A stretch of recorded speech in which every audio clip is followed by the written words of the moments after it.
Hola, ¿qué tal amigos? ¿Cómo están? Soy Fabio Cortegán, estamos en un nuevo Masco Talk y estoy muy contento porque me acompaña un especialista en innovación, en transformación, en gestión del cambio y lo dejo a él mismo para que se presente. Bolívar, ¿cómo estás? Bienvenido. Hola Fabio, muchas gracias por tenerme acá con ustedes, Masco. Y bueno, mi nombre es Bolívar Berbel, como decía Fabio, tengo varios años de experiencia, más de 10 años trabajando en transformación de negocio. El último rol que tuve fue ser el gerente de producto de Nielsen en Chile.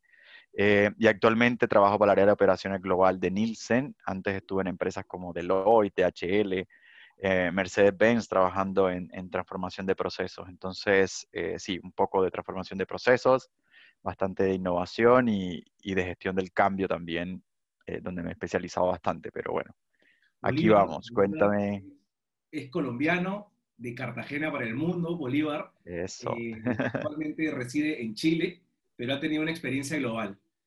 Bolívar, estamos en un momento en el cual puede haber mucha incertidumbre para las empresas. Ujú. Tienen que tomar decisiones como nuevos canales, como digitalización, como inclusive transformación de los negocios.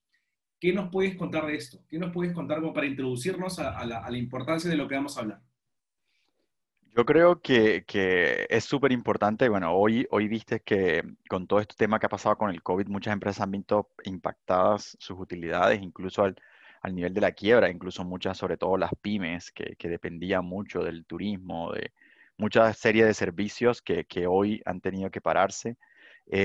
Y bueno, también las empresas grandes, que también, obviamente, una cosa conlleva a la otra. Y básicamente esto lleva a que ahora en adelante sea súper importante bien saber dónde colocar ese dinero, ¿sí? Dónde coloco mi dinero de marketing para invertir en marketing, las piezas publicitarias, dónde invierto, con qué proveedores me voy o con quién no. Y para esto es súper importante hacerlo con la mejor información posible, o sea, tener la mejor información. Y es algo que por esta experiencia que he trabajado tantos años en transformación de procesos, donde identificamos la causa raíz de muchos problemas o problemas muy críticos, KPIs que están en rojo, y buscamos la causa raíz. Lo que buscamos básicamente es identificar las mejores acciones que con menos esfuerzo puedan darme el mayor resultado, ¿cierto? Entonces, para ello es súper importante la data dura. En esta experiencia, obviamente, uno se da cuenta que de nada sirve tomar decisiones con temas muy subjetivos, con comentarios de pasillo, ¿no? Que me dijeron que está bueno este mercado, me dijeron que están creciendo el canal tradicional, me dijeron que el Internet la está rompiendo, pero bueno, ¿qué es lo que realmente está pasando? Es lo que tenemos que profundizar. Y por esto es que empresas, por ejemplo, como Nielsen, en las que trabajo, diagnostican y cubren, digamos, con data dura y con ciencia de datos, todo lo que el consumidor hoy está viviendo, cuáles son los cambios que hay en el consumo nacional, global, por regiones, si hay movimiento de canales entre uno y otros y toda esta parte. Entonces, lo más importante, tomar decisiones con data dura para, digamos, avanzar a la mejora y a salir del hoyo en que estamos todos, pues, en que Yo han voy a estado las empresas, pues, que como sociedad. detenerme, detenerme un poco ahí y voy a tratar de tocar un poco de temas de quién es Bolívar. Bolívar, Ujú. te conocí en Chile, ambos trabajábamos en Chile. En ese momento recuerdo que llegaste a Chile para trabajar en DHL. ¿Puedes contarnos un Exacto. poco de tu experiencia, de tu etapa de aprendizaje, qué roles, qué funciones? Un cuento, tratando de ir al Bolívar de hace ya, han pasado algunos años, yo diría Dale. muchos. Sí, Cuéntanos ya un más de poco 10 años. de tus Sí, pensamientos cuando aterrizaste en Chile, con qué metas, con qué sueños y qué realidad encontraste y cómo te desempeñaste o cómo te fue, o qué aprendiste. sí, básicamente yo me vine a Chile porque hacía parte de una organización que se llama IESEC, que busca precisamente la cooperación entre las naciones a partir de que las personas vivan una experiencia cultural en otro país. O sea, obviamente cuando uno dice, no, es que los musulmanes son esto, o los chilenos son esto, o los argentinos son esto, la mejor manera de contrarrestar eso es viajar al lugar y darte cuenta y crear tu propia visión crítica de lo que pasa. Entonces, en ese objetivo de esta organización de promover esa multiculturalidad, nos conocimos acá. De hecho, cuando tú venías de Perú, yo venía de Colombia, habían amigos que venían de Brasil, de Finlandia, de Estados Unidos, de todas partes. Entonces fue un grupo muy bonito en lo que la verdad yo tenía pocas expectativas, era más sumarle a mi perfil profesional una experiencia internacional. Y Ujú. DHL cumplía con todos esos requisitos. O sea, obviamente ya sé que uno postula a diferentes regiones del mundo y me salió esta oportunidad buenísima donde en DHL yo estaba encargado de analizar, de ser como analista de mejoramiento de procesos y Ujú. capacitar a todas las personas en todas estas metodologías de Lean y Six Sigma. Yo llegué y enseguida me certifiqué como Green Belt en Six Sigma y de ahí comencé como todo crear esta cultura de mejoramiento de procesos. Y eso fue en DHL y bueno, esos años obviamente hicimos un grupo muy bueno acá donde compartimos y más que también esa experiencia profesional, nos llevamos una experiencia personal muy buena en la que, claro, cuando uno vive en otro país solo se ve enfrentado a uno como persona, ¿cierto? A sus desafíos, sus Claro, fortalezas y se reta a uno mismo en lo personal también más que en lo profesional. claro, Y se claro. aparta un poco uno de eso de los títulos de las universidades, porque aquí es el que haga mejor su trabajo, va creciendo, bueno. Y ahí tuve la suerte, bueno, después de vincularme a Deloitte, de Mercedes, y ahí fui creciendo. Antes de llegar a Deloitte, has hablado de Lean y de Six Sigma. ¿Qué nos puedes contar de estas metodologías? Ten presente que nosotros, este contenido, si bien llega también a grandes gerentes, pero también llegan a empresas quizás medianas o pequeñas que están tratando de transformar, tratando de mejorar, tratando de identificar las oportunidades de mejora, no solamente en términos de producción, sino quizás en términos de mejora de servicio. Pero para ir paso a paso, ¿qué cosa es Lean? ¿Qué cosa Ujú. es Six Sigma?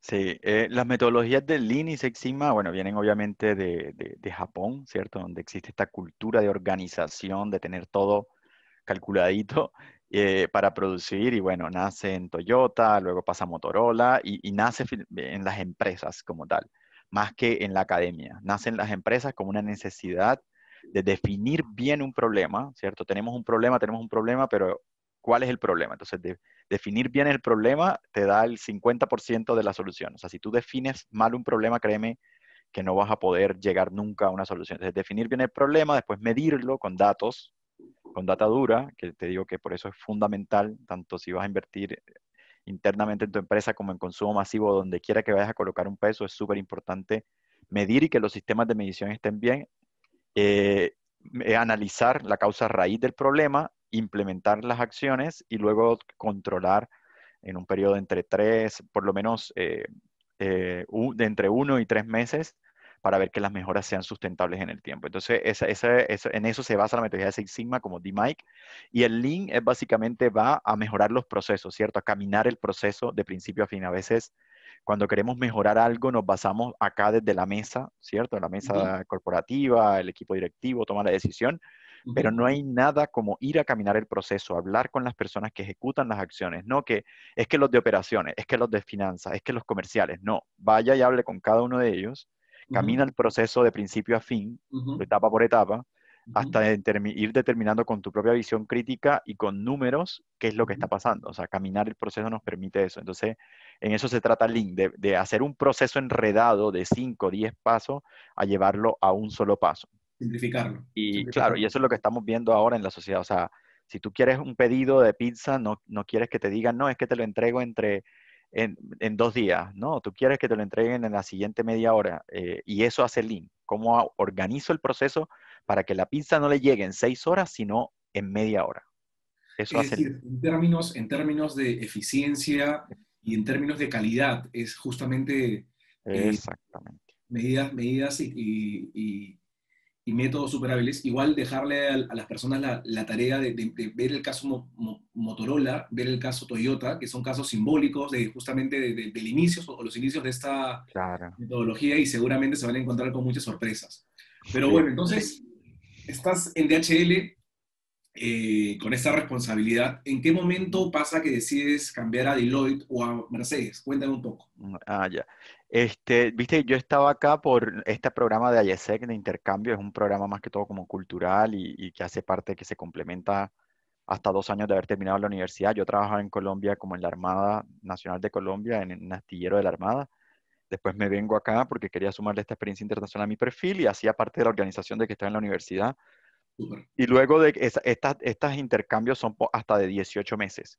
Entonces, Ujú, claro, me tocaba buscar una oportunidad o dentro o en Deloitte. Y ujú, ahí yo siempre fui apasionado por la consultoría. Siempre me encantaba la consultoría y sentía que se complementaba mucho con ese año y medio que llevaba en DHL. Y ujú. precisamente salió una oportunidad, vi que alguien me dijo, Bolívar, mira, hay este tema acá en Deloitte, yo postulé y como estaba por vencerse el tiempo sin saber si iba a estar o no en DHL, Ujú. también comencé a postulé en Deloitte y finalmente, bueno, fui elegido para liderar en el área de Business Process Outsourcing, la parte de proceso. Y ahí Ujú. estuve trabajando precisamente viendo buenas prácticas de Brasil y trayendo la centralización de procesos financieros acá en Deloitte. Y Ujú. luego trabajando en un proyecto muy interesante del Ministerio de Salud de Chile, que Ujú. buscaba el rediseño de todos los procesos administrativos y Wow. financieros. Entonces ahí fue donde comencé a aprender también de gestión del cambio y a entender que todas estas mejoras de procesos que buscamos para incrementar la velocidad o incrementar la calidad en las empresas no son nada si no nos metemos en los feelings, en los Adentro. sentimientos de las personas. Entonces, Ujú. y esto se conecta mucho también con lo que ustedes hacen de marketing y es súper fundamental. Las comunicaciones son la base de la transformación. O sea, no hay cambios que no se lleven como base unas buenas comunicaciones, buenos speech, las solas palabras que utilizas para poder posicionar una transformación o un cambio son súper importantes. Entonces, ahí trabajé mucho de la mano en Deloitte con el área de gestión del cambio en este Ujú. proyecto de transformación del Ministerio de Salud. Y bueno, ahí comencé a indagar más, me hice un curso en la Universidad Católica de Chile y Ujú. bueno, ahorita que estaba viviendo en Estados Unidos, me hice también un curso en Harvard de gestión del cambio Ujú. y listo, ya y he dado charlas, he hecho muchos webinars y cursos virtuales también en Platzi, que es una plataforma online. Sí. Invitar a nuestros amigos que si quieren seguir el curso de Bolívar en Platts está súper interesante, recién lanzado hace unos 2, 3 meses, justamente Exacto. sobre gestión del cambio. Eh, quiero llegar a este punto, Bolívar, porque claro, hoy en día uno puede decir, bueno, sí, el hablar con las personas es normal, es natural, es habitual, el respetar o el identificar que las emociones pueden, o el no reconocer las emociones de las personas pueden afectar grandes procesos, puede significar algo obvio hoy, ¿no? Pero Ujú, estamos en forma general ante un cambio de paradigma para poder mejorar todo un proceso, toda una compañía o lograr el éxito de una empresa. Y naturalmente, la estrategia, la comunicación es fundamental.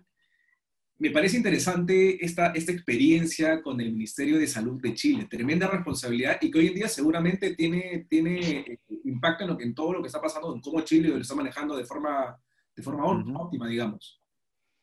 Sí, sí, no, en esta experiencia lo que buscábamos era hacer propuestas de cuál era el mejor proceso en términos de la administración de procesos administrativos y financieros, ¿sí? De las Seremis de Salud, que son estas entidades que representan el ministerio en las diferentes regiones.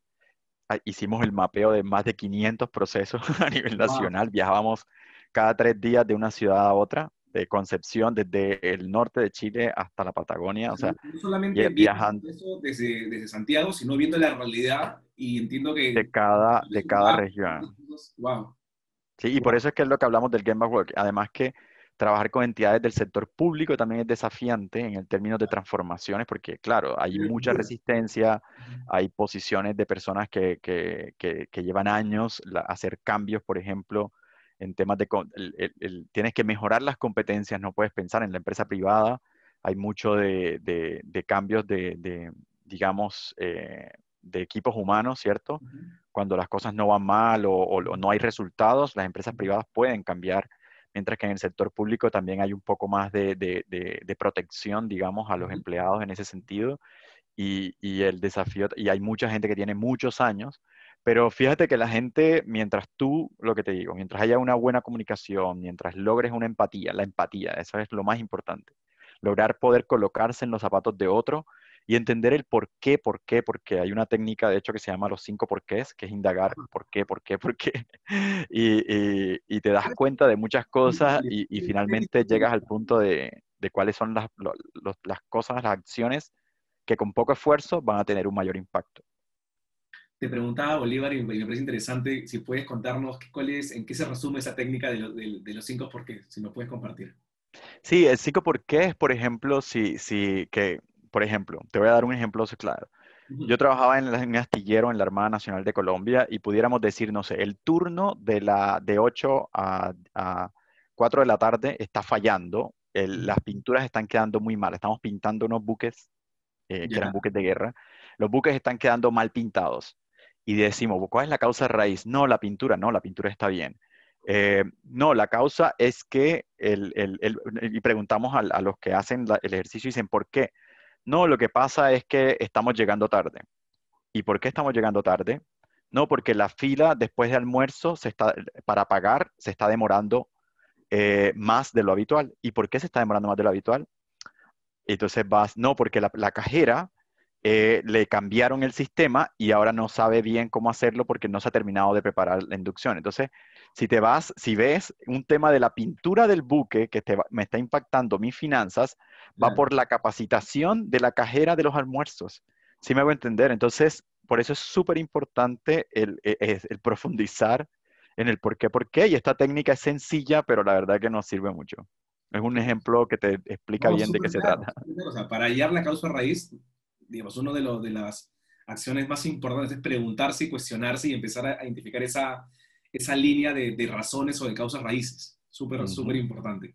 Bolívar, este proyecto es muy interesante. Estás en Deloitte y luego viene Mercedes. Cuéntanos un poco de ujú. Mercedes. Sí, Cómo fue el paso? ahí básicamente también se dio una oportunidad después de tener más como un año y medio en Deloitte. Bastante esfuerzo, viste que en ese momento de la vida en el que está uno en los veintitantos, donde quiere explorar todo. Entonces era más fácil uno, y siendo millennial y todo, uno quiere explorar una cosa y otra, y más cuando uno ve marcas que siempre ha reconocido y que, bueno, que sumaban a mi perfil profesional también, ¿no? Y a lo que venía haciendo. Entonces, ahí salió una oportunidad también bueno, me moví a Mercedes-Benz, que se llama Kaufman, que es la empresa como el dealer de Mercedes-Benz como tal en Chile. Ujú. Eh, y lo que hacía eran, y como ingeniero de procesos, hacíamos proyectos Lean, ¿cierto? Auditorías de calidad, todo esto, pero nos enfocábamos mucho en esta velocidad, ¿no? Mercedes es una marca que busca cero errores, calidad total y además la atención muy buena por ser pues clientes que compran carros de lujo, ¿no? Entonces, básicamente ahí lo que buscamos, bueno, por ejemplo, te menciono como dos proyectos chéveres en los que estuve. Uno fue disminuir la velocidad de entrega de los autos reparados en una sede específico, que normalmente se entregaban con daños medios en 6 días. Entonces buscamos llevarlo a 3 días. Ujú. Y ahí las soluciones van desde cambios de layout y todo, pero uno lo que hace es mapear el proceso, caminar, hablar con los supervisores, entender los problemas, todo lo que la metodología Lean te va mostrando, ¿no? ¿Cierto? Mapear cuál es el proceso ahora, cuál es el estatus ideal, y luego trabajar en todos estos temas de gestión del cambio y acciones más de comunicacionales y de lograr enganchar a las personas en estos cambios. Entonces, eso. Y hubo otra que era un proyecto que era gestión por compromisos, que es Ujú. básicamente donde Mercedes se compromete que si no cumple algo, devuelve un dinero y cosas así. Ujú. Entonces, Ujú. he basado mucho en la palabra y yo creo que aprendí mucho de eso, porque era como que si yo no puedo llegar a una hora, a la hora específica, como el valor de la palabra, como el De valor de acuerdo. la palabra. Entonces, bonito lo he visto aplicado ahora a Jumbo, esta empresa ha seguido, los proveedores de esa metodología han seguido haciéndolo, pero está muy bueno. Gestión por compromiso se llama. Hago una pausa aquí, Bolívar, y súper interesante la gestión de compromiso o gestión por compromisos, que de alguna forma trata de cuidar la reputación de la empresa y qué mejor que seguir trabajando en el valor o en el propósito de esta empresa o en el cumplimiento de su promesa, ¿no? Ujú. Y quiero situarme un paso antes o varios pasos antes en el Bolívar que está iniciando la universidad. ¿Por qué decide estudiar? ¿Qué decide estudiar? Cuéntanos un Mm, poco ese acercamiento a tus orígenes universitarios sí, en Cartagena. Y además sí. quiero poner aquí un sello. Conozco a Bolívar de muchos años, tengo la suerte de decir que soy su amigo. Eh, Y una de las cosas particulares de Bolívar es que él puede estar bien, mal, regular, como fuese, y le pregunto, Bolívar, ¿cómo estás? Excelente. La Una muestra actitud. de optimismo y a la vez lo digo de espíritu, de positivismo. Este, y siempre, siempre solidario, siempre buen amigo, siempre abierto a poder ayudar o a poder escucharte. Y dicho esto, Bolívar, cuéntanos, Ujú. llévanos Sí, varios años atrás, sí. estás en Cartagena, ¿correcto? Sí, Eh, ahí te cuento. Si quieres, Ciudad y hermosa. eso tiene que ver mucho, y me lo dicen mucho, ¿sabes? En el crecimiento profesional, o sea, si ves, y yo creo que después vamos a hablar un poco de Nielsen, ahora estoy en una posición global en Nielsen, y todo ese crecimiento mucho tiene que ver con esta empatía. Y por eso creo que una cosa como se va conectando con otra. Y viene desde que yo estaba en la universidad. Bueno, yo comencé en la universidad y yo venía de un pueblo donde, muy sometido por la violencia en Colombia, se llama San Onofre, Sucre, y nosotros tuvimos que movernos precisamente por este conflicto que había entre el bando de extrema derecha, extrema izquierda, buscando un territorio que hoy es precioso, ahorita está muy turístico, pero en ese momento de los 90 eran bastante críticos. Pero en ese momento es un lugar donde playas, entonces crecí en ese ambiente de playa donde también me da esa alegría y toda esa vibra caribeña, pues que por eso creo que mantengo y transmito y nunca creo que se me va a quitar.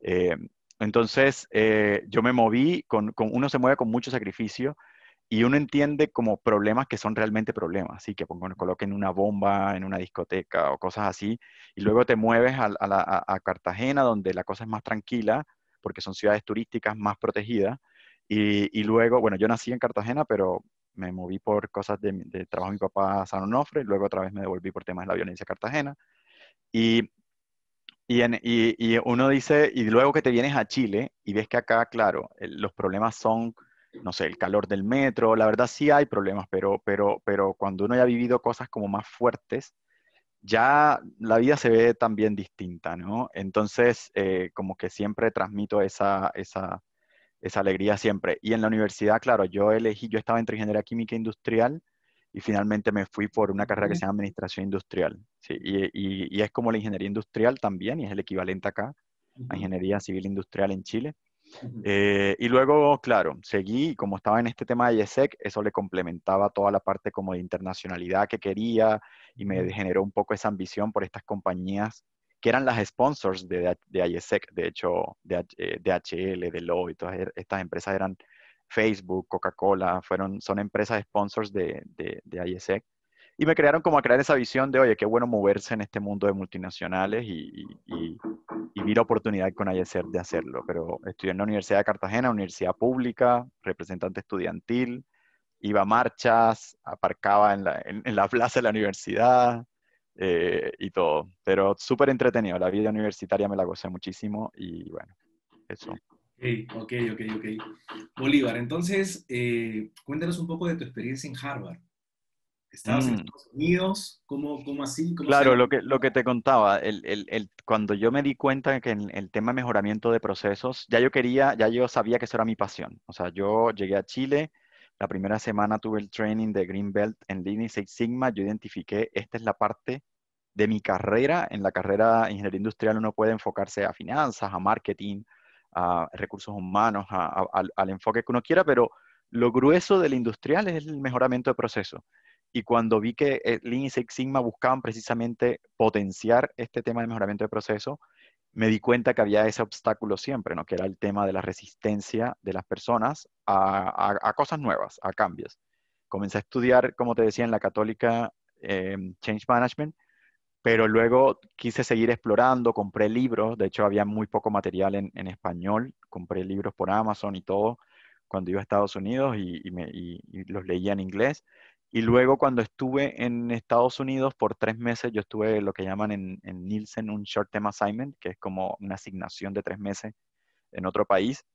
Estuve trabajando en la Florida y ahí en una de esas yo me puse a explorar opciones para estudiar algo de gestión del cambio allá en Estados Unidos porque también le sumaría a mi currículum y me sumaría sobre todo a mí como profesional experto en este tema, ¿no? Entonces, ahí me hice un curso que se llama liderazgo de iniciativas de cambio.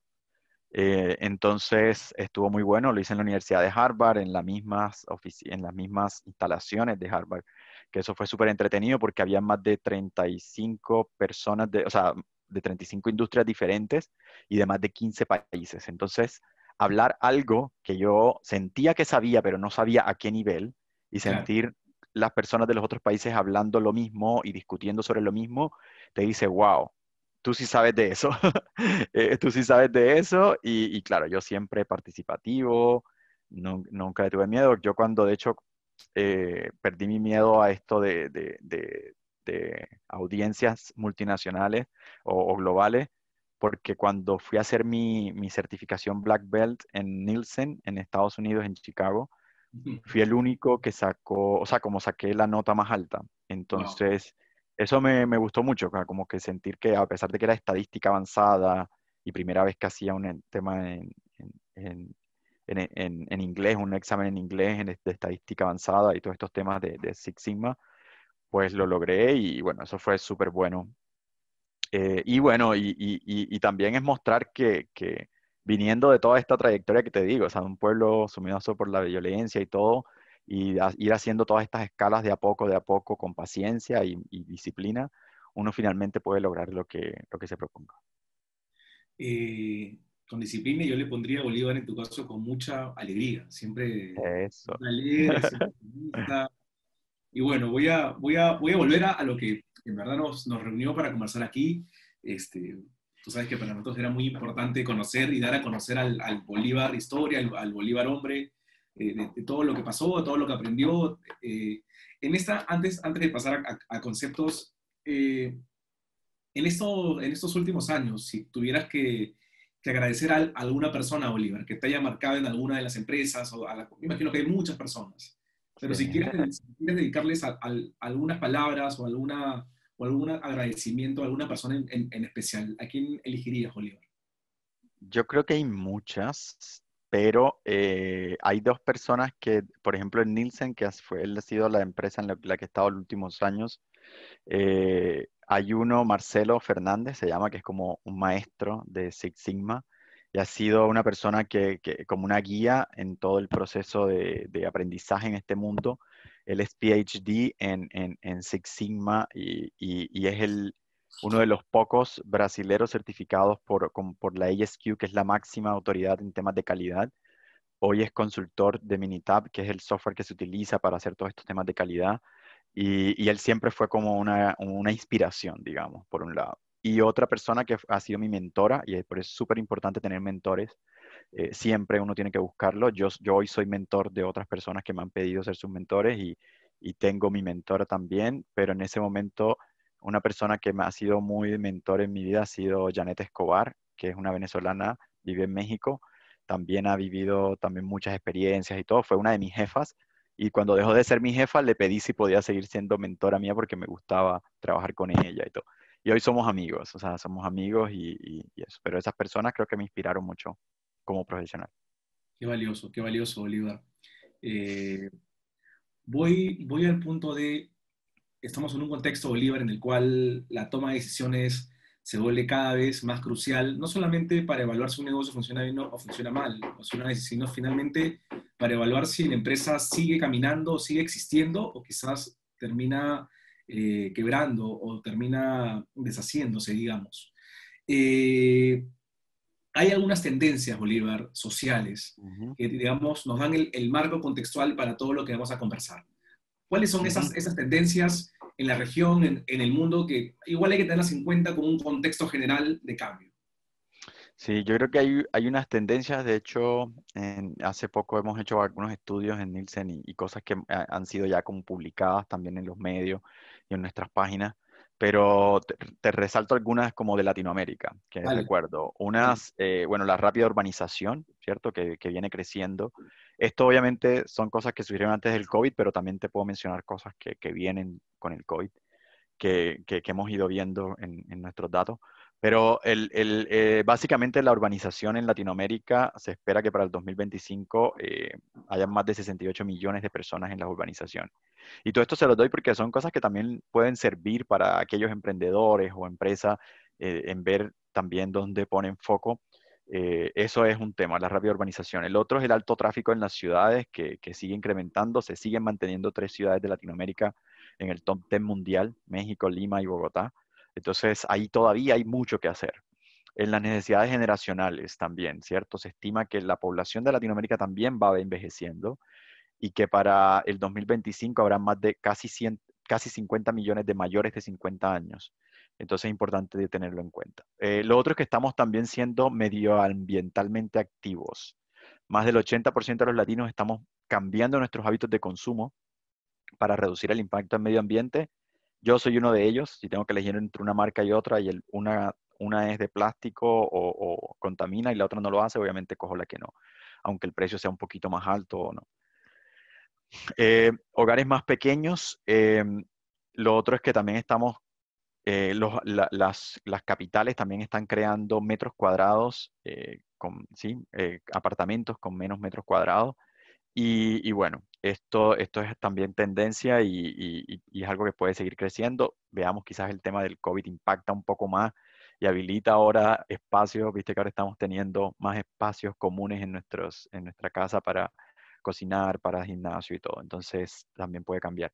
Y la evolución de los roles de género, la relevancia, digamos, la cantidad de mujeres, porcentaje de mujeres en fuerza laboral va a seguir creciendo. La preocupación por la salud, que más del 75% de los latinos estamos cambiando a productos con menos azúcares, menos grasa, más frescura, menos sodio.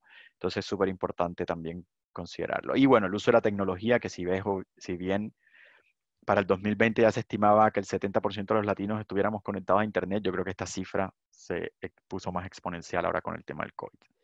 Eso respecto al tema. No sé si quieres, puedo comentar un poco del hábitos de consumo o algo Sí, con claro, respecto a Wally. la... Sí, por supuesto. Sí, lo otro era, claro, respecto a cambios en los hábitos, porque estas son características, como tú preguntabas, sobre estas tendencias más sociales, ¿cierto?, de la sociedad latinoamericana.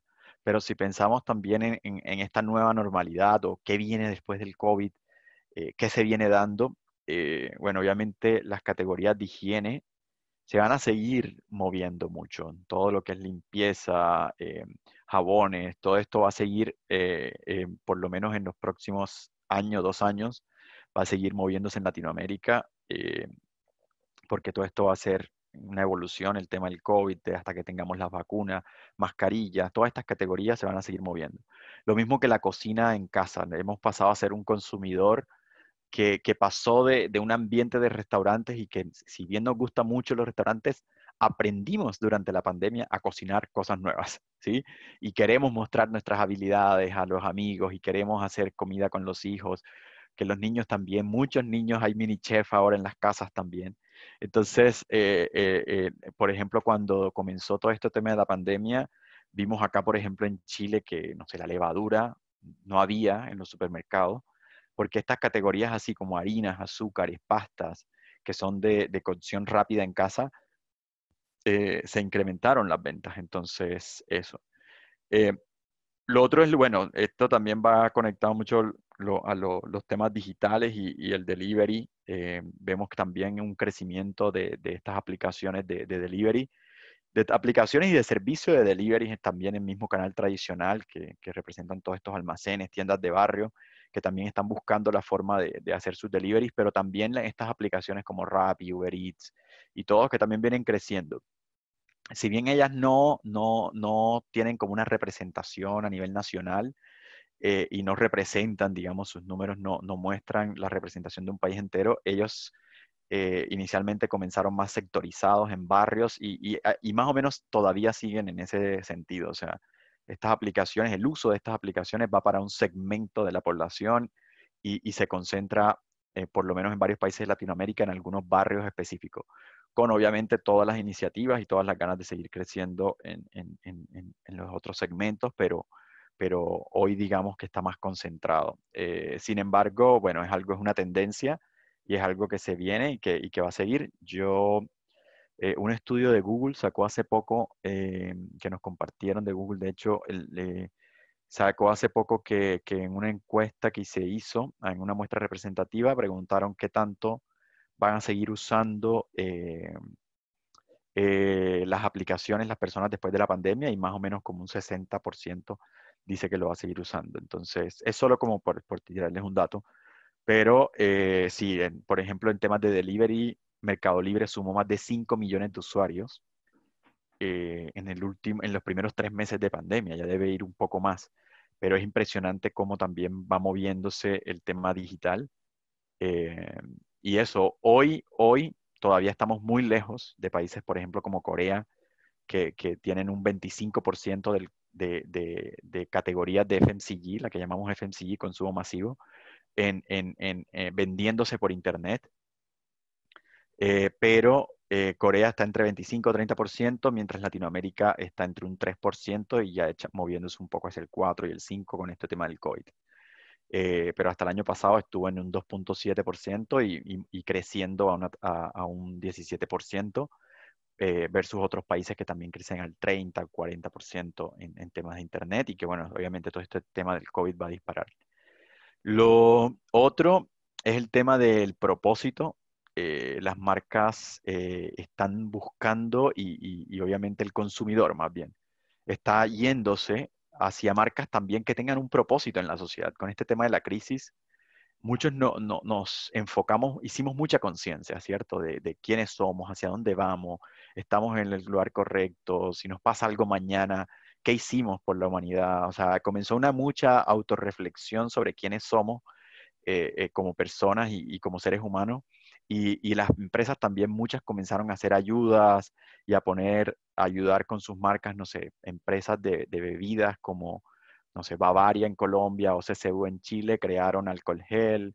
Y esto por darte algún ejemplo, pero hay muchas. O sea, Andina, Coca-Cola usó su fuerza logística A ver, esperemos un también minuto para dar ahí. algunos ayudos. ¿Cómo? Te acabaron los datos.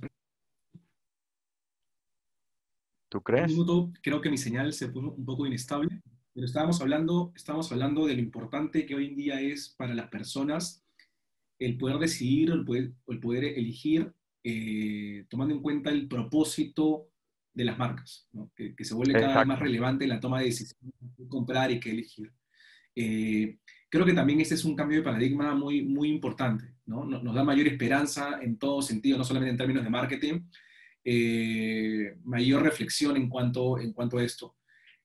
Más allá de que seguramente los líderes actuales están más en Norteamérica o en Europa, es una tendencia que esto va a seguir evolucionando, ¿no? Y eso habla también de un consumidor, entiendo Bolívar, más empoderado, más consciente, eh, Así más es. atento justamente a la comunicación, a los Así es. productos o a la toma de decisiones de las empresas, ¿no? Sí. Hay un mayor Las análisis. marcas, claro, hay una tendencia hacia que las marcas que transmitan más propósito, ¿cierto? Obviamente van a tener alguna preferencia, como hay también temas de precio, hay también muchos otros atributos y variables, pero sin duda algo que viene después del COVID es que el propósito y la forma como se comunica ese propósito de compañías en la sociedad va a ser relevante. Es correcto, Bolívar. Bolívar, y si tenemos que hablar en un contexto de COVID, hay una nueva normalidad, ¿correcto? Ujú. Eh, de cara hacia las marcas, imagino esto un reto igual, hacer gestión del cambio en este contexto, más allá de que es una Mm. necesidad, es un imperativo. ¿Qué nos puedes contar de los retos de la transformación o de la gestión Ujú. del cambio en este contexto? ¿Qué Sí, retos pueden enfrentar las compañías o qué recomendaciones tú puedes mira, brindar en este... yo creo que hay algo que le llaman la curva del cambio, ¿cierto? Y esa curva del cambio es como que cuando las personas viven un duelo, ¿sí? Y ahora nos ha pasado, yo creo que a todos nos dio muy duro, por ejemplo, la primera vez que salimos con mascarilla fuera de la casa.